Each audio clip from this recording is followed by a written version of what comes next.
Kenapa kita perlu bermazhab? Quran dan hadis ada dah kan? Aduh, ada agama. Ni penyakit lama ni, penyakit lama. Penyakit ni ada tak mau ni? Orang ni memang jahil, memang jahil. Sehabis-habis jahil. Pasal kita lalu ni. Kita dulu bapak jahil dah. Gini dulu kita pegang. Apa dulu ikut ke ulama? Quran hadis dah. Kita pegang dah gini dulu. Kita bodoh dah. Dan ni alhamdulillah ada order. Ada pihak yang berkata sepatutnya kita pegang pada Al-Quran dan hadis saja.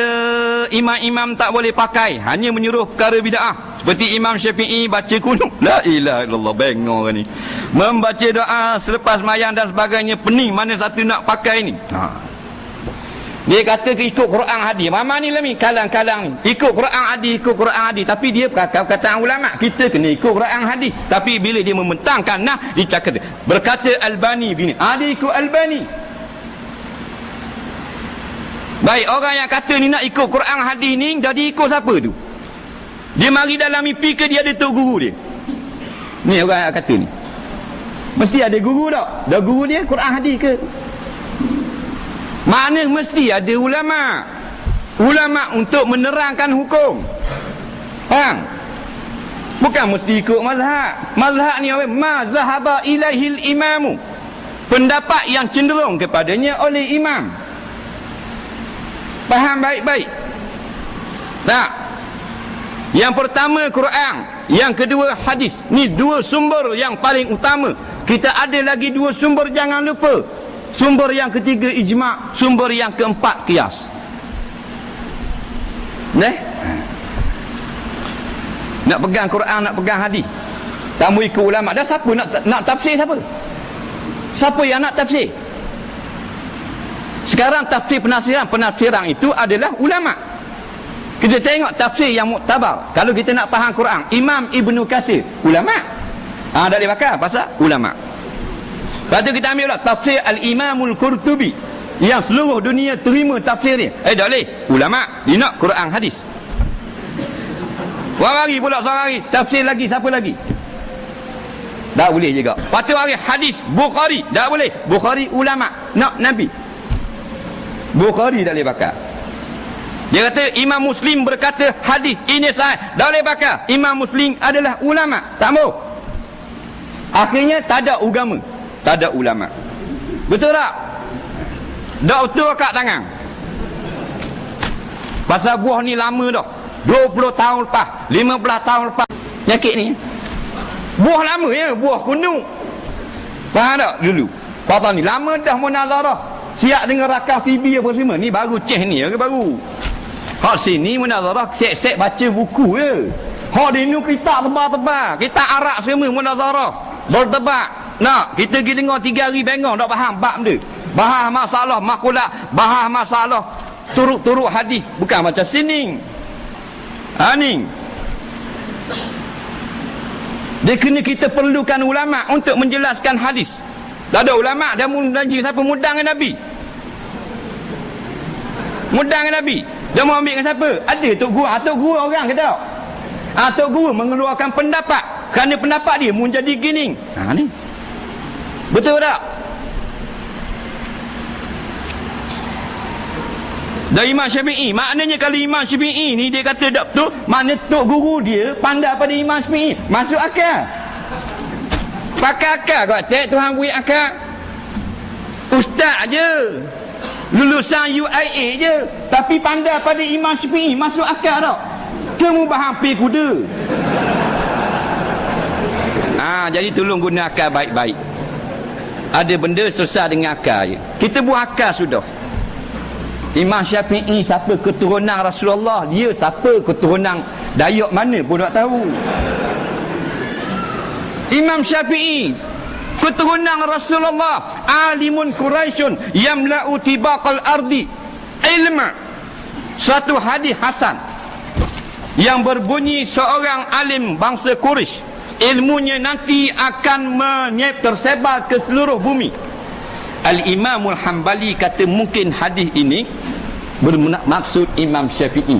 Kerana Imam Malik, Imam Hanafi dan Imam Hambali bukan keturunan Quraisy. Imam Syafi'i saja. Nenek yang ke-9 turun kepada Sayyidina Ali dengan isterinya Siti Fatimah radhiyallahu anhuma.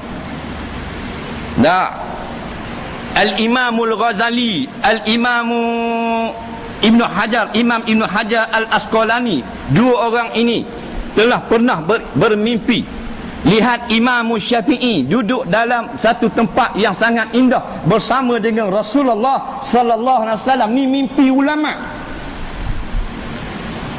Imam Syafi'i ni ulama mimpi duduk kat Rasulullah, bukan duduk kat Allah.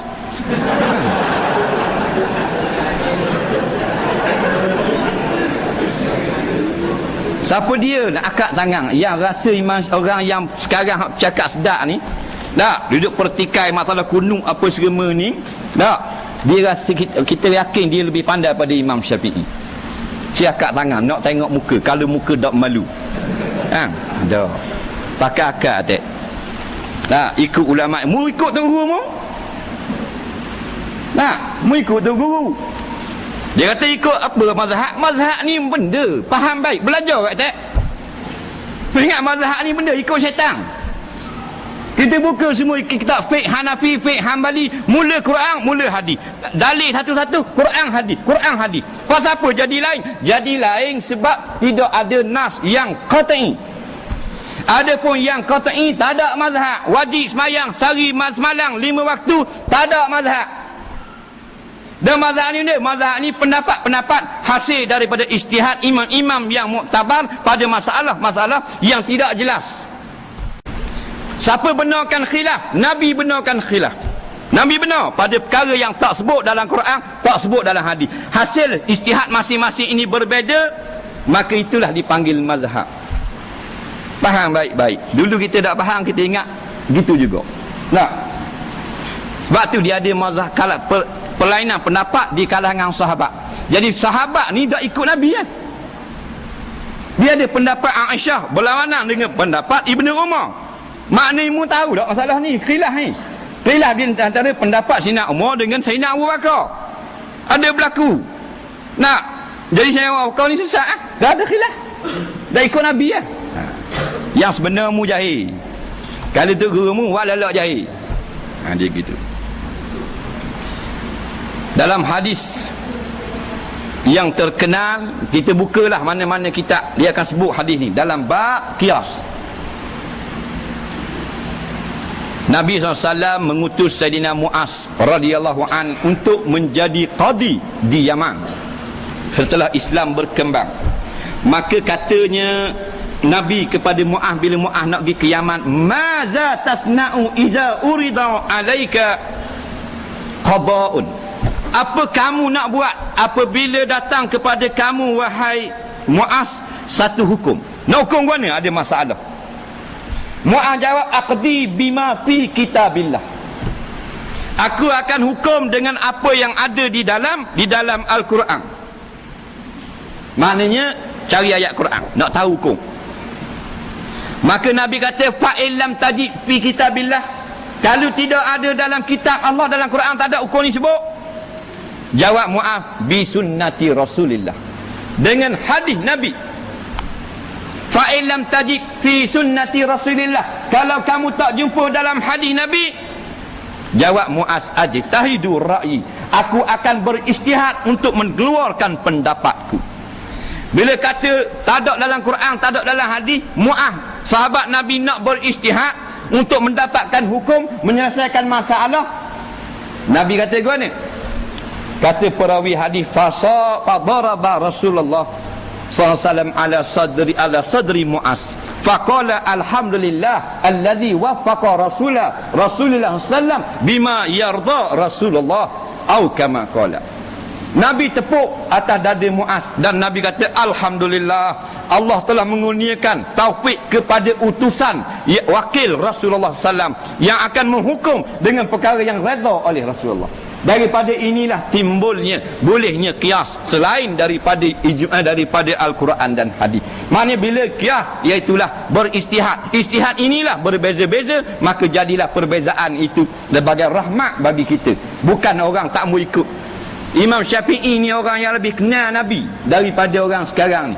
lebih dekat dengan Nabi. Tak mau jadi mufti, sanggup di penjara Imam